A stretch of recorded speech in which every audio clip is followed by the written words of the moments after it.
बताओ। इमाम ने कहा किस बात का मुनाजरा? उसने कहा मैं हिंदुस्तान से आया हूँ तेरे इल्म के किस्से सुन के कि मदीने में एक शख्स है जो मिंबर पे बैठ के हर इल्म पे बात कर रहा है। उसने कहा चल मैं तुझसे पूछता हूँ, तू मुझे सवालों के जवाब दे। इमाम ने कहा कौन से? उसने कहा मुझे बता कि इंसान की इस बीमारी का इलाज क्या है, इस बीमारी का। इमाम सारे सवालों को जवाब देते रहे। जब उसके पास बीमारियां खत्म हो गई, इमाम ने कहा मैं तुझ पे सवाल करूं? उसे करें।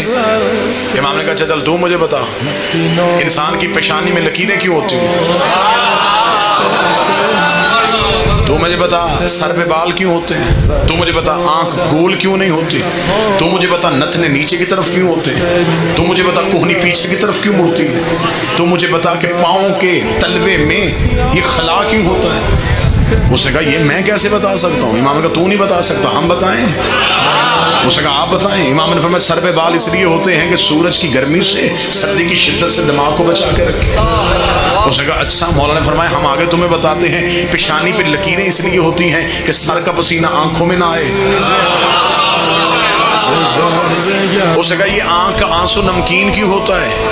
अब ये जो बुजुर्ग बैठेंगे यहाँ दाद ये देंगे। उसने कहा अब आप मुझे बताएं कि इंसान की आंख के अंदर जो आंसू होता है इसका जायका नमकीन क्यों होता है? इमाम ने फरमाया इसलिए कि आंख के अंदर चर्बी होती है, चर्बी महफूज करने के लिए नमक लगाना पड़ता है। कान का पानी उसने कहा कड़वा क्यों होता है? इमाम ने कहा इसलिए अगर कान का पानी कड़वा ना होता तो इंसान सोता तो कीड़े कान के अंदर चले जाते। उसने कहा आंख गोल क्यों नहीं है? इमाम ने कहा आंख गोल होती, इंसान जो दवा लगाता वो बह जाती। उसने कहा नाक के नथने नीचे की तरफ क्यों है? इमाम ने कहा इसलिए कि सांस खींच के दिमाग को पहुंचा।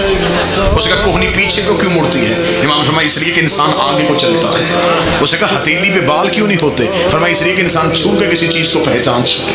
उसने कहा पाँव के तलवे में खला क्यों होता है? फरमाया पाँव सीधा होता तो इंसान चलते हुए थक जाता।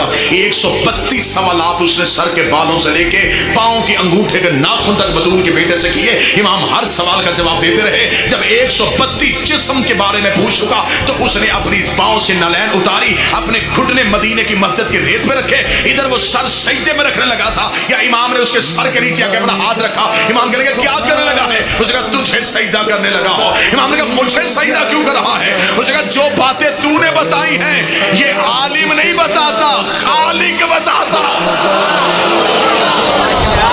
तू खालिक। इमाम ने सजदा मुझे नहीं, सजदा उसे कर जिसने हमें इल्म के इस ओहदे में बिठाया,